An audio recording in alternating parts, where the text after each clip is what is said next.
Thanks, Claude. We started on our off week prep, bye week prep today. The guys had good energy. We didn't have a great practice, but we had good energy, and that was important. We're really working hard on conditioning and connection, trying to get some guys healthy and well, but also get some good work in. Our offensive and defensive coaches have targeted some areas, each one different areas. Some I could share, some I can't, that we want to work on to get better at, and then special teams as well. So we kind of take a picture of where we are, what we can do better, and how we can practice it better to maybe get better results.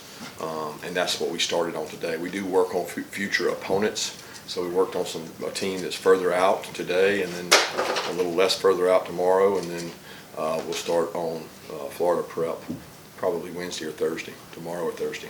So that'll open it up.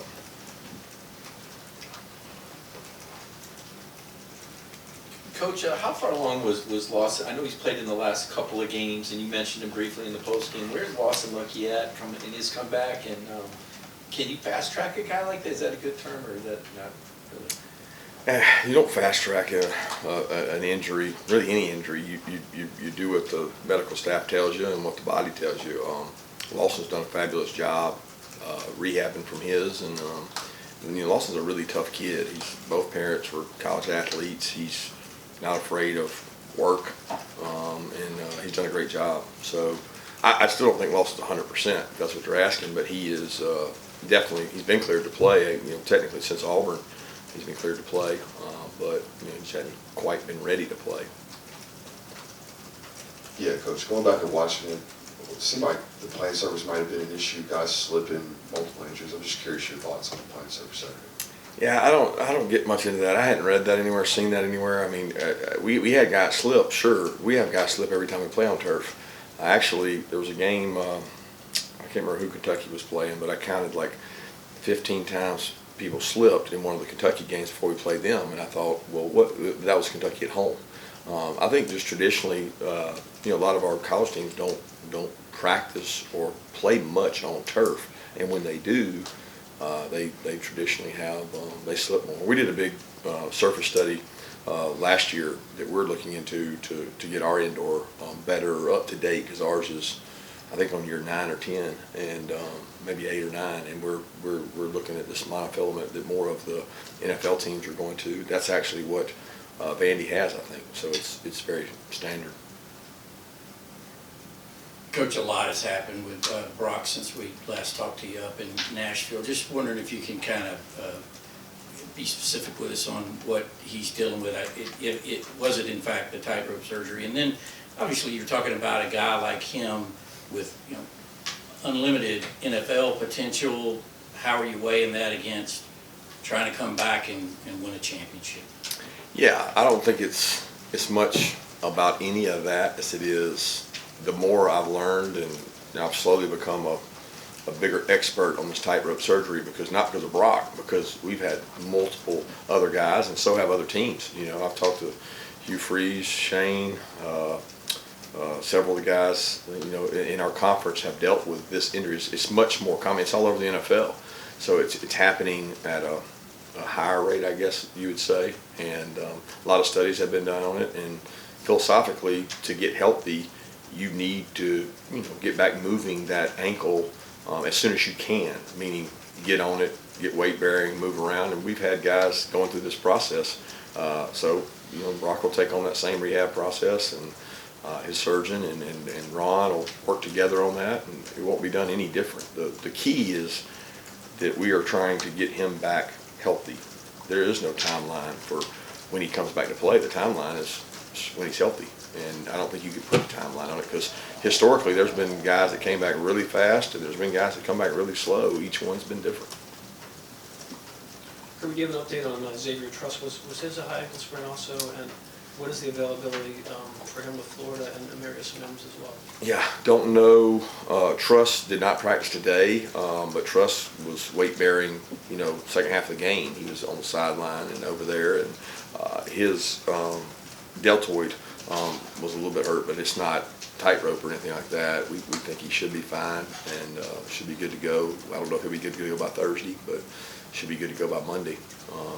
And Mims is working his way back. He's weight bearing, he's running, he's moving around. I thought he looked much better yesterday when we did some stretch and stride stuff. He's been out there at practice, but hadn't taken any reps. But it's going to be a timetable on him for the same as everybody else with those injuries. When they're cleared and they're comfortable and they can play at a winning rate, they'll get a chance to go back out there.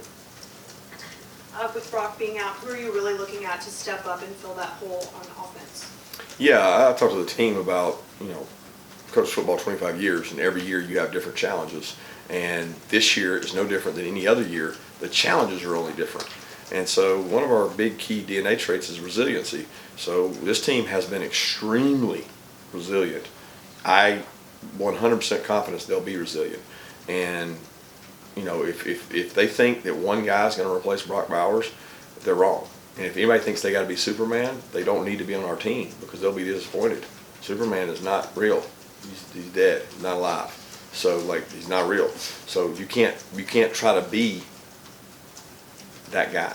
So there's no player that we're asking to step up and do more than you can. That's a collective effort. Every player's going to do more. That includes defense, getting turnovers, special teams getting better field position, other guys' opportunities to touch the ball and make the most of it. Kirby, was Kendall able to go today? Just what's the latest on that? He did some stuff. He was able to go out there and practice. I feel good about Kendall.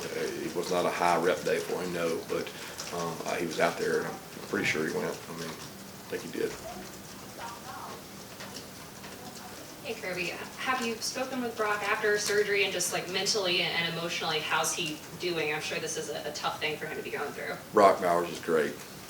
Brock Bowers is rock solid. He wanted to get the thing done as soon as he found out it had to be done, and we were able to expedite that process, and he's great. He's looking everybody in the eye today and wishing he could be out there. So he's in great spirits. He's got great family. He's got great heart. He's a warrior, so he'll handle it the right way.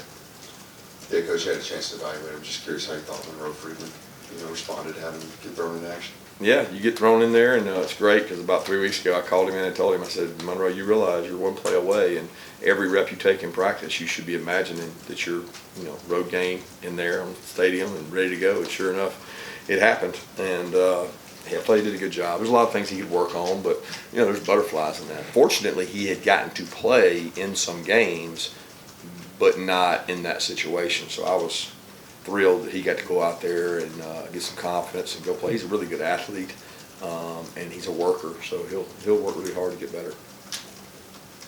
Coach, you've obviously spoken with a lot of admiration for Brock, not just the player, but the person. So for you as, not the coach, but the person, to see him have to deal with this, what is that like for you? Well, it's hard on me for Maurice Mims. It's hard on me for Lawson Lucky. It's hard on me for Branson Robinson. So I don't mean that in any negative way towards Brock, but there's a lot of guys on our team that have been dinged up and hurt. Tyron Dawkins hadn't been able to go the entire year. He went one game, I guess, and then we had to shut him down. So, Brock's aware that other guys have to deal with this too. And we have, at one time, I think 7 or 8 starters that had been out, and I have empathy for all of them, not one more than the other. I don't look at Brock's as more significant because he's a greater player asset. They all have value. We got walk-on kids that are having to have surgery, so it's tough anytime a player loses practice time and play time. I know earlier you said there's no Superman, especially when it comes to replacing a guy like Brock, but with Oscar Delp stepping into a bigger role, what do you tell him and what have you seen from him as he gets sort of prepared to do that? Obviously knowing that he shouldn't feel the pressure to try and beat Brock. Yeah, he's not in a bigger role. He's in the same role he was in, which is to help our team. I don't believe that for one second that he's in a bigger role. The plays that you design, guys, I think y'all think of them as Brock plays. There are a lot of positions that can be in those spots. Delp could be in those spots. Dom could be in those spots. Dylan Bell could be in those spots. Marcus Roseby could be in those spots. Our offense is not built around one person doing one thing. It's built around plug in, and you can do it in 10 personnel. You can do it in 11 personnel. You can do it in 13 personnel. And I think every offense that's a good offense is that way, because if you limit yourself to just one player, then I mean, we've had scenarios and catastrophe plans that are like, what if this happens in a game? What is our answer? We went immediately to that answer and said, these are the things we have to do. So I'm not going that route on the Oscar Delp thing, because Oscar Delp's got to do what he's always done, is play as hard as he can and play winning football. Coach, a two-parter for you. One, after the game, you mentioned how Coach Bobo needs guys available to work him into the scheme. How is Ladd doing on the comeback? He's an explosive player. And then two, just initial thoughts on Florida. I know you haven't dove into that game plan yet. Yeah, I can't give you comments on Florida. I've been able to watch a couple games. I've watched other teams, and I'll watch more as the week goes. As far as Ladd, he did well today. He practiced today, and probably did more today than what he's done on the Tuesdays in the past. But he also had Monday and Sunday off, so feel good about where he's at, but also it's day to day. Yeah, Coach, I believe in your opening statement you mentioned some objectives for both offense and defense that you're willing to, reveal. What are some of those things you want to see this team do better at? Well, the obvious, the areas that we can improve in defensively, red areas, a key area, and forcing more turnovers is a huge area. Offensively, the ability to run the ball and be explosive running the ball. We want to continue to do that and improving in the red area where we've had games that we were elite offensively in the red area. Then we've had games where we were forced to kick field goals, and it usually came by way of losing first and second down, not really third down. So those are areas that we can get better at, and special teams is kind of one by one. There's some things we can do better. It's a little bit the same question I had, but as far as red zone defense specifically, I guess what are some of the issues you're seeing in that area of the field that's maybe keeping off from as much success as y'all had in years past? It's hard to pinpoint because every game has been a different person or a different theme. There is no common theme. There's no they're throwing it over our head. Well, this guy's a weakness and he's getting beat. No, everybody's taking turns. This guy got beat, he had bad eyes. This guy had great leverage, he got beat. This guy gave up a run in his gap, he didn't run the right stunt. And then sometimes they just whip you. They whip you. South Carolina ran it in on us, and we say at Georgia, we're not going to let you run it in. Well, some teams have.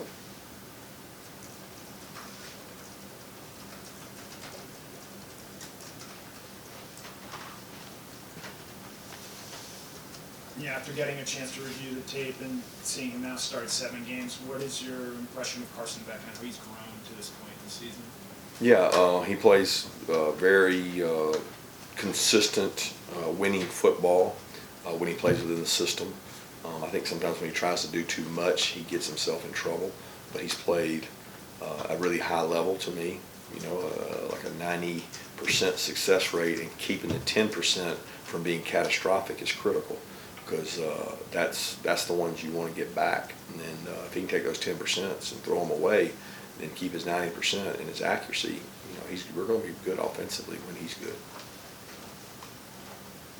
Kirby, we've seen Makai have a few muff punts at this point. Does anything need to change on that front, or is it just a matter of decision making and going through that process for him? You ever caught one? No. You ever caught a rugby left-footed in the wind? No. I have. I'm glad I'm not back there, and I'm glad Muse is. So I trust him, and I think I got a lot of confidence in him. But until you've gone back there and seen Tim Wakefield's knuckleball do this through the wind, because the other option is don't catch it. I don't think that's a good option either, because the ball rolls. So check college football right now and see how many drops and fumble punts there are. They're not your traditional kickoff, and they're not your traditional spirals. They're really hard to catch, and I'm proud of what he's done. We talked with Smile after the game. Can you comment on his performance to this point in the season? And one thing Smile told us was there were some communication breakdowns that are pretty uncharacteristic for your defenses. Can you comment on those two things? Well, I don't know what he's referring to. When you say communication breakdowns, I don't. We didn't have a bust in coverage. We just had a rule that 2 guys were on the same page. I wouldn't call it a bust. But Smile's been a good leader.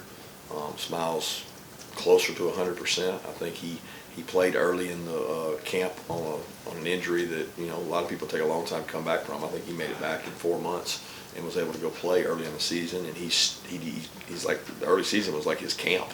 He didn't get a camp to go through, and he's back up to speed and doing a good job. And I think he's really wanting to have a good back half of the season and play more physical and play faster, so counting on him to do that.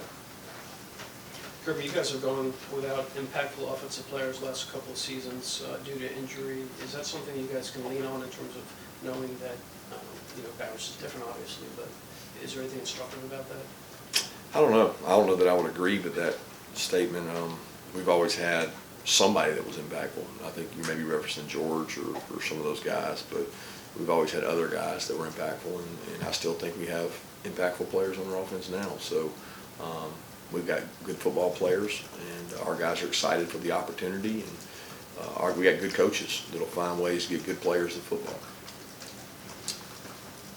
Kirby, how confident would you say you are that Brock will be back in a Georgia uniform at some point this season? You really think I'm going to answer that question?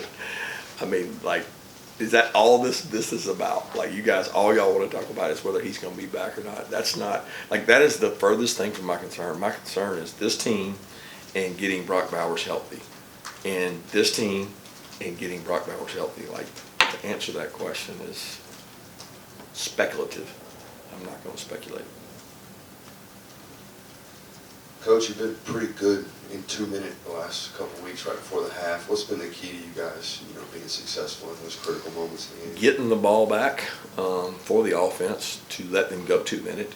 They have been good. We've historically been good here. The middle eight numbers have been really good for us, and this year is probably our worst year, middle eight, but it was good Saturday, and it was the difference in the game. So, I mean, getting the ball back is the biggest thing to get them going, get them started. Good time for 2 more questions.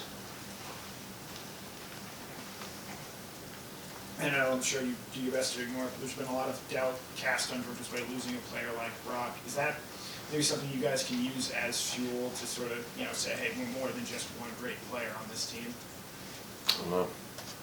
You said it. I mean, I don't think we need that to have motivation or I mean, the motivation is to be great. I don't know if it creates that edge or what, but I'm just focused on what we're going to do tomorrow. Coach, it's always hit or miss when that bye week falls. You kind of laid out the plan for the staff, for the players, obviously kind of a different team. What's kind of the focus you want them to have kind of the back half of the week going into next week? The back half of the week will be about Florida. The front half of the week will be about us. And the focus is on us and how we can get better. Thanks. Sure.